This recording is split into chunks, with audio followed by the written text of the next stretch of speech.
Hi అండి, ఎలా ఉన్నారు అందరూ? బాగున్నారా? వెల్కమ్ బ్యాక్ టు వంటల వారాహి. ఇప్పుడు మన వారాహి ఛానల్లో టమాటా నిలవ పచ్చడి, అదే ఎండబెట్టిన ఊరగాయ పచ్చడి ఎలా చేయాలో తెలుసుకుందామండి. నేను టమాటాలు కిలోన్నర తీసుకున్నానండి. మాకు రైతులు ఇచ్చేటి టమాటాలు చాలా బాగుంటాయి, మార్కెట్లో కొన్నవి కాదు. చాలా పులుపు ఉన్నాయండి ఇవి. మాకు ఆవకాయకి మామిడికాయ, మాగాయకి మామిడికాయ అన్నీ కూడా వాళ్ళే ఇస్తారు. మాకు ఫస్ట్ టైం పంట వచ్చినప్పుడు బ్రాహ్మణులకు ఇవ్వాలని వాళ్ళు ఇస్తారు. ఎప్పటి నుంచో మాకు వస్తున్న ఆచారం అండి ఇది. ఈ కిలోన్నర టమాటాలను నేను కడిగేసుకుని శుభ్రంగాను పొడి బట్టతో తుడిచి వీటిని తీసుకెళ్ళి ఎండలో పెట్టాను. ఒక 5 నిమిషాలు పళ్ళెంలో వేసి తర్వాత తెచ్చి వీటిని 4 ముక్కలుగా, ఒక పండు 4 ముక్కలుగా కట్ చేసుకున్నానండి. కట్ చేసుకుని అన్ని ముక్కలు అయిపోయిన తర్వాత 150 గ్రాములు ఉప్పు తీసుకున్నాను. నేను కిలోన్నర టమాటాలండి ఇది. 150 గ్రాములు కళ్ళుప్పు తీసుకున్నాను. తీసుకుని ఇందులో వేసుకుని అలాగే ఒక చెంచా పసుపు తీసుకున్నాను. తీసుకుని మొత్తం కిందకి మీదకి కలుపుకొని ఇందులో వేసేసానండి. మిగతా ఉప్పు కూడా వేసేసుకున్నాను టమాటా ముక్కల్లో. ఇలా డబ్బాలో వేసేసుకుని మొత్తం ఉప్పు, టమాటా ముక్కలు అన్నీ కలిపి ఇందులో వేసేసాను. వేసిన తర్వాత కిందకి పైకి ఇలా ఎగరవేసుకున్నానండి. ఎగరవేసుకుని మర్నాడు పొద్దుట సాయంత్రం ఇలాగే నేను కలుపుకున్నాను కిందకి మీదకి. తర్వాత 3వ రోజు ఇలా పళ్ళలోకి ముక్కలు తీసేసుకుని ఊటని ముక్కల్ని వేరు చేశానండి.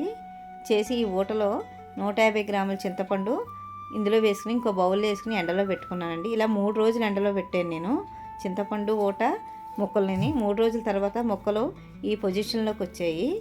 దాన్ని ఇప్పుడు నేను పొడి చేసుకున్నానండి మిక్సీ జార్లో వేసి. అదే జార్లో వెల్లుల్లి కూడా తీసుకుని ఒక 50 వెల్లుల్లి రేకలు అనుకోండి, అరకప్పు తీసుకుని నేను పేస్ట్ చేసుకున్నాను. తర్వాత ఇప్పుడు చింతపండు పేస్ట్ను కూడా మిక్సీ జార్లో వేసి మిక్సీ పట్టేసాను. అది కూడా పక్కకు తీసుకున్నాను. అలాగే మెంతి పొడి, ఆవు పొడి కలిపి వరకు నేను మిర్చి పచ్చడికి పట్టానండి ఎక్కువగాను, కొద్దిగా అయితే నలగదని. అది 2 చెంచాలు ఇందులో వేసుకున్నాను. వెల్లుల్లి పేస్ట్ కూడా వేసేసాను. వేసేసి కారం వేసానండి.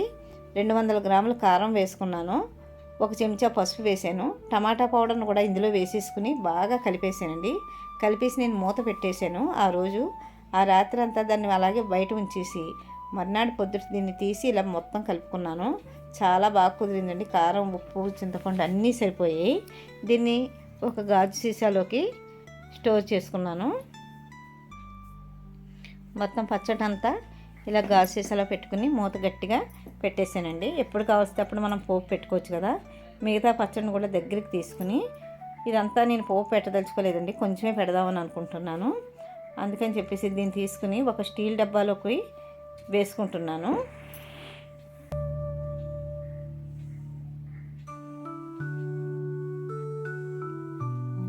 ఒక స్టీల్ డబ్బాలోకి ఈ పచ్చడిని అంతా వేసేస్తాను.